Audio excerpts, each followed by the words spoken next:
Chẳng biết cứ nãy cái đêm nên một thể được ở kia ông ban sẽ cái cá tên được tăng tập lửa hai ở con ở con được sự đây nè từng ở cái này là ngàyประมาณngày mốt nhau bàn bỏ video con để con bàn thường mê đến là sang gặp bạn hơi miền mất do mình nè con comment số tha tá application năng chung hội kề application năng miền chung tha sang gặp bạn person bà nè từng ở cái này pra Android nhưng ai châu tự download bàn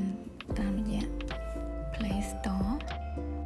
ហើយសម្រាប់អ្នកដែលប្រើ iOS គឺយើងអាចចូលទៅកាន់ browser បន្ទាប់មកយើងវាយពាក្យថា sangapa.com អញ្ចឹងទៅដោយសារតែសម្រាប់ iOS វាអត់ទាន់មានជា app ទេហើយដើម្បីប្រើប្រាស់វាបានគឺតម្រូវឲ្យយើង login ចូលហើយធ្វើការ payment របស់គេតាមដែលខ្ញុំចុចមើលលើ website ហ្នឹងគឺ pay មាន3ខែ6ខែហើយនិង1ឆ្នាំតាមដែលខ្ញុំចាំ1ឆ្នាំដូចជា$20អត់ច្បាស់ហើយអ្នកទាំងអស់គ្នាអាចចូលទៅមើលនៅលើ website សង្កបៈនឹងបានសម្រាប់ខ្ញុំចូលស្ដាប់និងថាតាមដែលកូនខ្ញុំរៀនហ្នឹងគឺគេឲ្យចូលប្រើ free អញ្ចឹងត្រឹមត្រូវកូនស្រីខ្ញុំគាត់ចូលទៅកម្មធ្វើកិច្ចការផ្ទះរបស់គាត់ត្រឹមត្រូវយើងត្រូវការ scan ឬក៏ login account តែបើសម្រាប់ខ្ញុំគឺ login តាមរយៈការ scan QR code សម្រាប់ app ហ្នឹងគឺយើងអាចរៀនបានពីភាសាគឺភាសាខ្មែរហើយនិងភាសាអង់គ្លេសហើយសម្រាប់ពីថ្នាក់មត្តេយ្យដល់ថ្នាក់ទី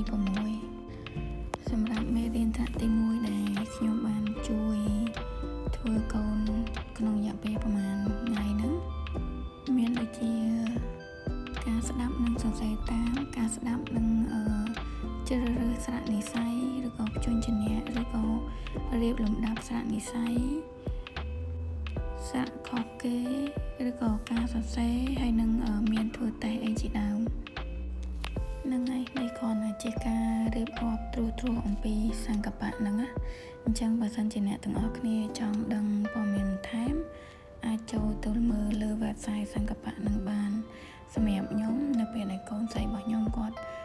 ធ្វើលំហាត់ឬក៏រៀននៅលើនឹងមួយរយៈឃើញថាគាត់ប្លែក